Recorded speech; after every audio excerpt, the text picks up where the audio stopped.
This is a response to IzukiGuroto's Musings on Enemies in Games. An interesting bit of musing there, it has to be said, and funny enough it is something I've also occasionally given thought to, but I don't think your problem here is that you think too much about these things. It's more you're not quite thinking enough about these things. By that I mean you go so far as to consider the lives these digital enemies may be leaving behind, and yet don't perhaps consider the lives they themselves would have digitally ruined. From a purely selfish point of view, if you don't kill them, they will kill you. You may hesitate, but these buggers will gut you, skin you, then bash in your skull if you do.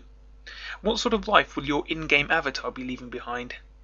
Given that most FPS games tend to be part of a wider world or context, more so than simply you running and gunning throughout a variety of levels, we'll take Call of Duty as an example of this. Ignoring the real-world historical basis of the game, by the time your digital persona reaches the front line, the Nazis have already cut a swath through France, Belgium, Norway, Poland, and, well, Smeg knows how many other countries. They have killed countless people, destroying nations and ruining lives. I mean, if anyone was ever deserving of your digital wrath, surely it was them. Now, you could then argue, if you were so inclined, that all this does is encourage a never-ending cycle of hatred and retribution. But ask yourself this.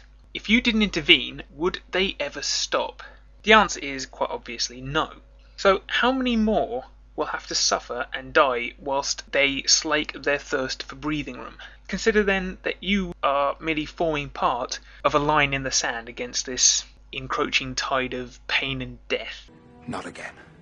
The line must be drawn here. This far, no farther. COD 4 is a little more complex in that regard, but even so the principle is broadly the same for the terrorists. They seemingly have no problem with nuking millions of innocent people. Capcom, quite frankly. No one is innocent! Gears of War. As I understand matters, it's a choice between fighting and killing the locusts, or standing idly by whilst they wipe out the human race. Burn them. You kill anything that has more than 2 legs, you get me? We get you, sir! Quakes 2 and 4. The Strog. They do not want to coexist, they do not want to exchange ideas, they do not want to engage in trade or any other form of dialogue. They want to eat us. So you'll forgive me if I feel absolutely no guilt at wiping out each and every one of those biomechanical obscenities. You also mentioned Halo. Now, as I recall, the backstory has the Covenant waging a holy war to wipe out the human race because their religious leaders have declared us heretical abominations. I suppose that'll teach us to make a Geordie the ambassador. Why, aye, what have we got here? A flippin' lawn ornament? Where's your fishing rod? But, again, a continuation of the species takes priority over any misplaced feelings of guilt at killing religious zealots who would happily virus bomb us out of existence. It's kill or be killed at the most basic level for FPS games, and depending on the theme, whether it be sci-fi, World War II, or perhaps more real world, the consequences of you not fighting are the destruction of the species, the invasion of your country, or nuclear devastation. You do make one fair criticism in that we are often presented only with the warfare side of the enemy as opposed to anything else from the culture. But then again, for a frontline trooper, as you often play, is there really time to appreciate the architecture whilst fighting for your life? To be fair, there was time in Quake 4 to appreciate the culture of the Strog, and quite frankly it was better off vaporised. Now, if I may venture an opinion here, I think you may have chosen the wrong genre for discussing feelings of guilt in games. Certainly with your examples. FPS and RTS games, as another example, tend to be more about warfare in some way or another, and so are geared towards killing the enemy until they die from it. RPGs, on the other hand, often offer many situations where killing can be avoided. Thus, the choice to kill is now your own, and therefore guilt, or perhaps simply remorse at your actions, is more appropriate, and therefore they would have made, I think, slightly more appropriate examples for this particular bit of musing. Vampire the Masquerade Bloodlines has several sections like that, usually with the plethora of cloned security guards you encounter throughout various quest levels. I mean, these poor buggers, they're just doing their job, earning an honest wage, trying to provide for the family. They probably don't want to work night shift, bless them.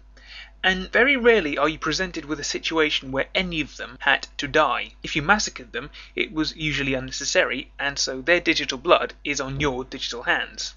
Deus Ex is another. Now, I'm not its biggest fan, but even so, the fact that you could often hear what most of your enemies or potential enemies were saying often made it hard to kill them. There was one moment, this was before you leave UNATCO, where one of the troopers was trying to chat up a secretary. I'll be honest, when you change sides, I couldn't actually bring myself to kill anyone at UNATCO. Of course, that was the whole point with Deus Ex, and it thoughtfully provided you with a plethora of non-lethal ways to take down your enemies. Having said that, even then your enemies in those games will use lethal force against you, so if the fighting kicks off, it again boils down to kill or be killed. Still, it was an interesting bit of musing, and it's always good to take a different look at the games we play. Just remember, the anthropomorphizing of polygonal clones aside, the one and only point for FPS games is to blow off steam by blowing really big holes in people using a variety of really big guns that hold a lot of really big bullets. Sometimes it's fun to not have to think any harder than, do I have enough ammo, or do I need to pry a gun from that guy's cold dead hands? Because for most people, that's as close as they'd ever want to get to real warfare. And you know what? That's no bad thing. Keep on rocking in the free world.